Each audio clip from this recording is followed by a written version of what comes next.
j'espère que vous allez bien. Alors je suis ravie d'être de retour afin de vous faire cette vidéo que j'ai vue sur la chaîne de Nostalgique Lily. Je vous mettrai sa vidéo éventuellement en barre d'infos. Alors, cette vidéo est dédiée donc aux 20 livres que je dois ou que je veux lire du coup en 2020 et j'espère pouvoir y arriver. Je vais pas trop tarder, il y a des livres que je n'ai pas, donc je vais parler de ces livres avant et puis je vous montrerai les autres livres. Certains, je ne sais pas vraiment de quoi ça parle en profondeur et je préfère lire avant voilà, de vous en dire davantage. Et d'autres, c'est parce que on me les a recommandés, etc. Mais je vous dirai en gros pourquoi je veux lire ces ouvrages. Évidemment, tous les ouvrages méritent d'être lus. On n'a pas forcément le temps, donc on fait des choix. Et c'est mon choix pour 2020, entre autres, bien évidemment. Alors, les livres que je n'ai pas sont dans 100 ans de solitude de Gabriel Garcia Marquez, que j'avais déjà commencé une première fois. Et je n'ai pas continué, j'ai pas pu continuer, donc là je veux redonner une chance à cet ouvrage parce que c'est un classique et parce que je pense que ça vaut le coup. Donc voilà, je souhaite lire cet ouvrage. Ensuite, La Lézarde et Le Traité du Tout Monde, ou Tout le Monde pour d'Édouard Glissant. Donc ces deux ouvrages sont d'Édouard Glissant parce que Édouard Glissant c'est quelqu'un que j'aime beaucoup, je l'ai beaucoup lu. Pour la partie linguistique, la créolisation lorsque j'étais à l'université parce que j'ai fait de la linguistique des créoles et particulièrement la linguistique des créoles haïtiens et guadeloupéens. Donc il y a d'autres créoles à base lexicale française mais j'ai travaillé ces deux-là parce que je viens de ces îles justement.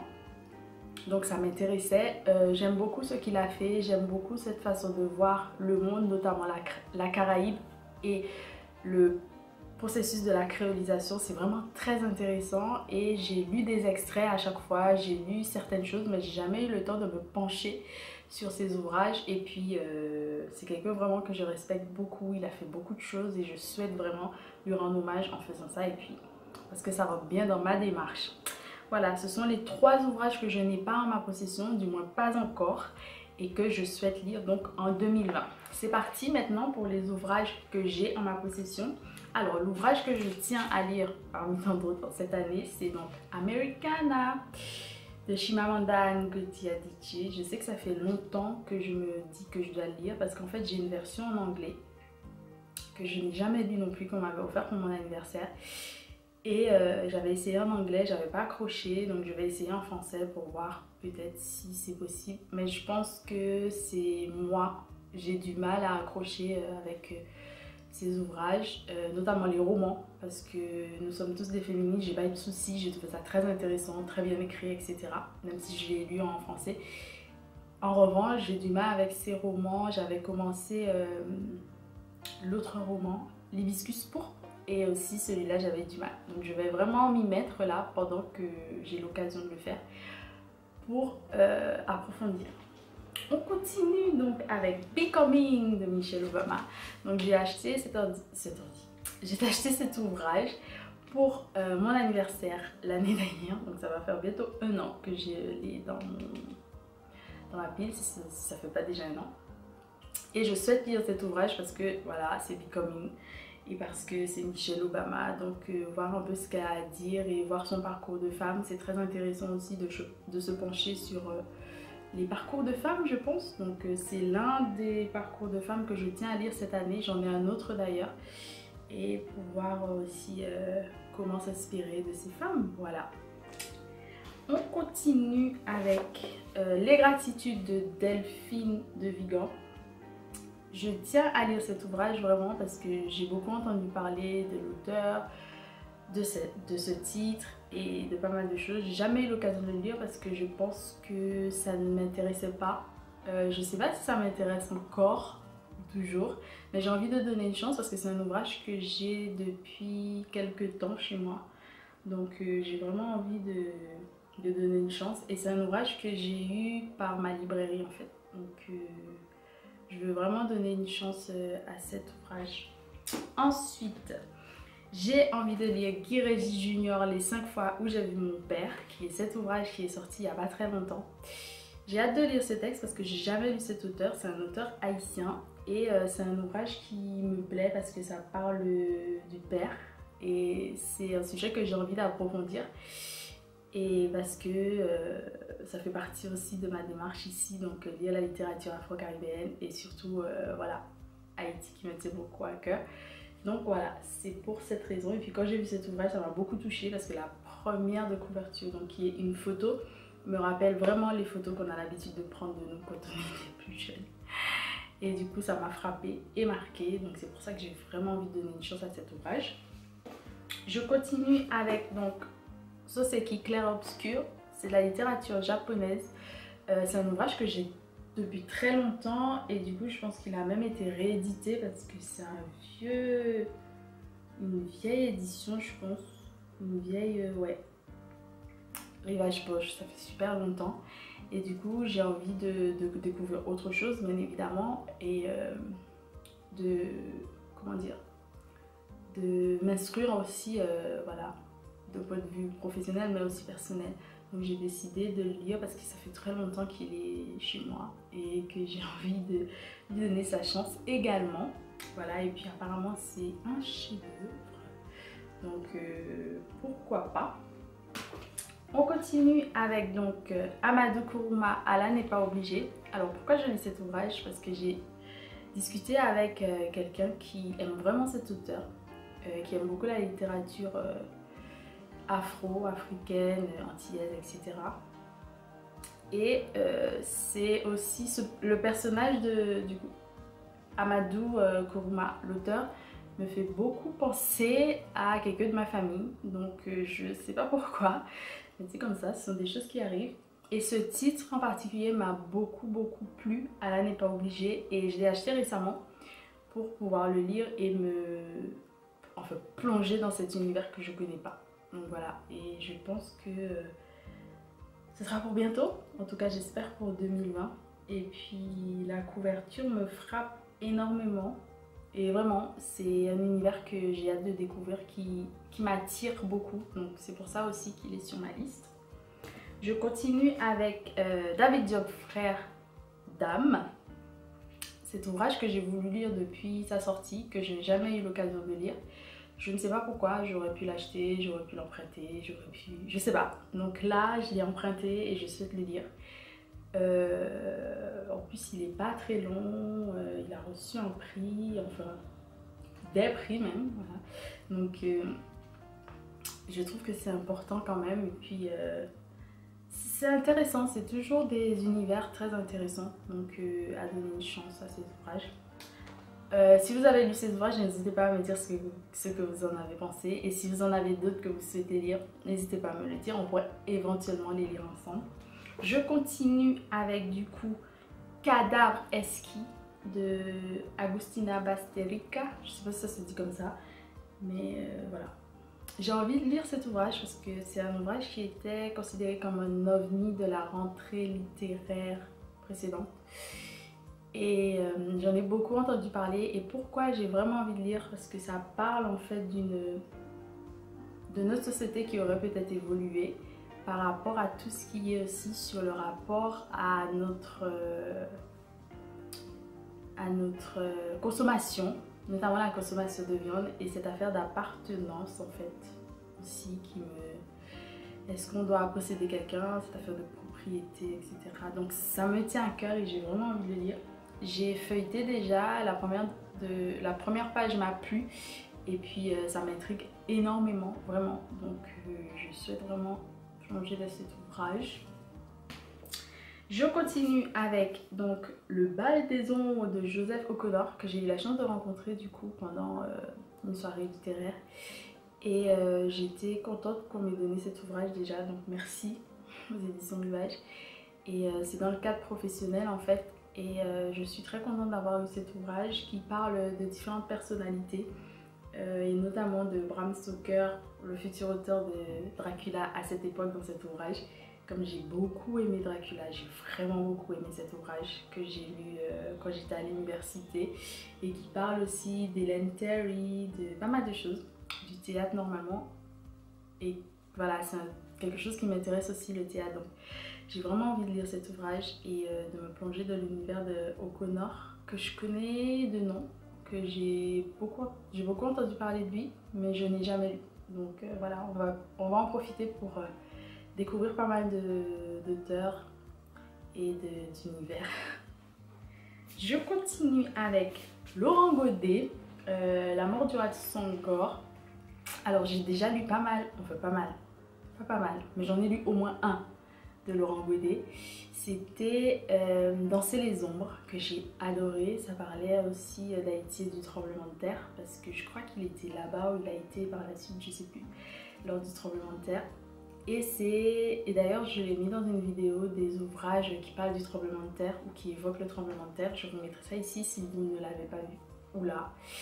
Et cet ouvrage, j'ai vraiment envie de le lire parce qu'on part au cœur d'une Afrique ancestrale.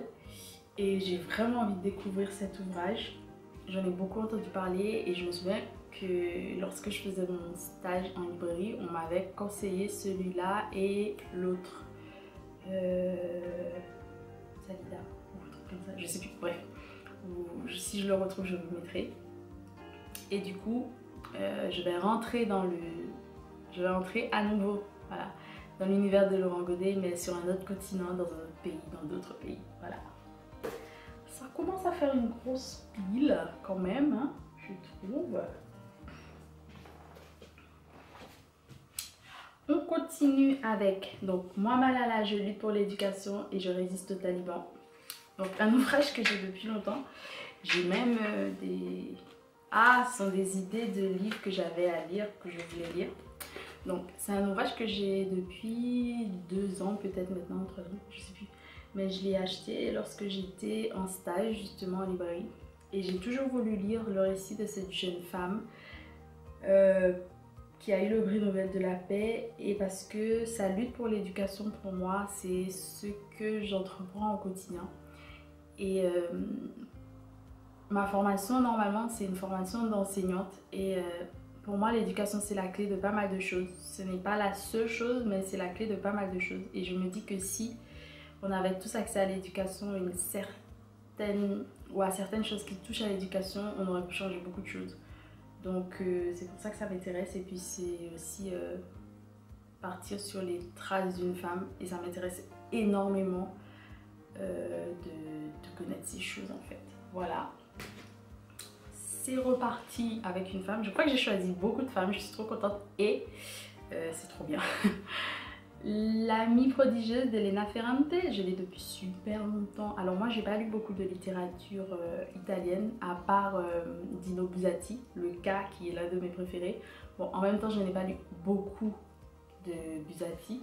J'ai aussi Le désert des Tartares, juste ici, que je n'ai pas encore lu. Mais c'est un auteur que j'aime beaucoup. Et là, je vais rentrer encore dans la littérature italienne avec une femme, donc ça sera encore bien.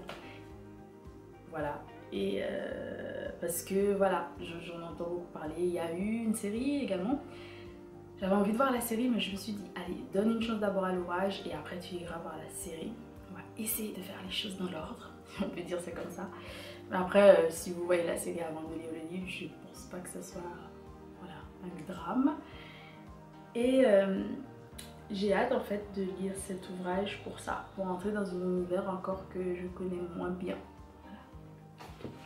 Ensuite, 2 ouvrages, je vais vous les présenter tous les deux parce que, comment dire, parce que c'est la même, c'est le même auteur, c'est la même autrice, donc c'est de là. Donc, dans l'ordre, déjà, The Hate You Give, la haine qu'on donne, pardon, de Angie Thomas. Et ensuite, pareil pour Percé, Tu peux pas m'arrêter. Ces 2 ouvrages, donc celui-ci on me l'a offert quand j'étais en stage et celui-ci je l'ai eu à ma librairie cette année, du moins l'année dernière. Et j'ai vu le film de The Hate You Give et j'ai pas lu, j'en ai lu aucun. Donc je me suis dit, hey, ça fait trop longtemps, vas-y, mets-toi à lire ça. Tu les as tous les 2 en plus, tu pourras enchaîner. Donc voilà, ils sont sur ma liste pour cette raison et puis parce que beaucoup de personnes ont aimé. J'ai envie d'avoir mon avis au jour d'aujourd'hui où on en parle encore beaucoup. J'ai le temps de me faire mon avis à moi sans avoir trop de choses qui me perturbent. Parce que j'ai peur de détester, de ne pas aimer. Mais bon, ça peut arriver, c'est comme ça. Donc voilà, c'est des si. Ensuite, deux autres personnes qui viennent de la Caraïbe et que j'aime beaucoup. Texaco de Patrick Chamazo, que j'aime beaucoup. J'aime beaucoup Patrick Chamazo. Celui-là, je crois, il a reçu le prix. Il a reçu un prix. Je sais plus. Je crois que Texaco, que j'ai envie de lire. Grand classique de la littérature antillaise et caribéenne, que j'ai hâte de lire. J'avoue que j'ai pioché dedans, j'ai lu des passages comme ça, histoire de voir comment c'était. Donc j'ai hâte de le lire parce que ça fait un petit moment que je l'ai chez moi quand même. Ouais, je l'ai acheté il y a un bon petit moment, donc j'ai vraiment envie de le lire. Et puis parce qu'il y a une éloge de la créolité. En fait, ce sont des ouvrages aussi que j'avais sur ma liste depuis l'université et même avant. Pour cette question de créolité et de créolisation que je ne connaissais pas avant d'aller à l'université, je ne connaissais pas les termes en fait techniques et linguistiques et scientifiques, et que j'aimais déjà quand j'étais plus jeune et que j'ai retrouvé du coup en allant à l'université en travaillant en sciences du langage, en linguistique. Et ce sont des choses qui font battre mon petit cœur. Donc je tiens à les lire. On continue avec le dernier. Bien évidemment, j'ai fait une sélection, j'ai dû choisir certains ouvrages. Ce ne sont pas les seuls que je vais lire et j'espère pouvoir tous les lire. En tout cas, on va s'y mettre, hein. Et le dernier, La vie sans phare de Maryse Condé. J'ai lu 2-3 ouvrages déjà de Maryse Condé, pas les plus connus ou ceux dont on parle le plus comme Ses goûts ou autres, mais j'ai lu les choses jeunesse en fait, les ouvrages jeunesse en fait quand j'étais plus jeune, parce que je passais ma vie au CDI, à la bibliothèque ou à la BU et je lisais toute la littérature caribéenne. Oui, c'est vrai. Et si quelqu'un devait me trouver, c'était là où il y avait des livres. Et du coup, j'ai lu pas mal de choses quand même, mais pas suffisamment, jamais assez. Et celui-là, je vais le lire parce que je l'ai aussi acheté d'occasion et que Maryse Condé, en fait, c'est quelqu'un que j'aime beaucoup et que, voilà, dans ma vie personnelle, on parle beaucoup de Maryse Condé. Et c'est quelqu'un vraiment que j'aurais aimé rencontrer. Je sais pas si je l'ai rencontré, je sais plus. Je pense que non. Je pense que c'est d'autres personnes. Mais j'aurais vraiment aimé la rencontrer un jour. Et c'est quelqu'un que j'aime bien et que j'admire aussi. Donc La vie sans phare, lorsque je l'ai vu, j'ai fait je ne partirai pas sans toi. Et je l'ai récupéré. Voilà. Voilà les 20 ouvrages que je désire lire. Ça fait beaucoup que je désire lire. En plus, ils sont un peu massifs, hein, je trouve. Que je désire lire, il y a tout ça et tout ça cette année. Ce matin, je viens de finir un coup de cœur, je pense, Dans la maison du père de Yannick Lahens. J'ai adoré, vraiment coup de cœur, mais je vous en parlerai après. Et je viens de commencer du coup Americana, dont je vous parlais au début de la vidéo, qui est juste ici. Je sais que beaucoup de personnes l'ont lu, donc n'hésitez pas à me dire ce que vous en avez pensé. Et puis je vous remercie pour tout, j'espère que ça va bien parce qu'en ce moment c'est un peu compliqué. Mais bon, on va faire avec. Et puis n'hésitez pas à me dire ce que vous lisez, ce que vous avez lu parmi ma liste ou autre, hein. Comme ça peut me donner des idées. Et je vous remercie d'avoir regardé cette vidéo, je vous embrasse très fort. N'oubliez pas de vous abonner à ma chaîne, également allez voir sur les autres réseaux sociaux. Et on se dit à très bientôt pour de nouvelles vidéos sur la chaîne. Je vous embrasse très fort, bisous.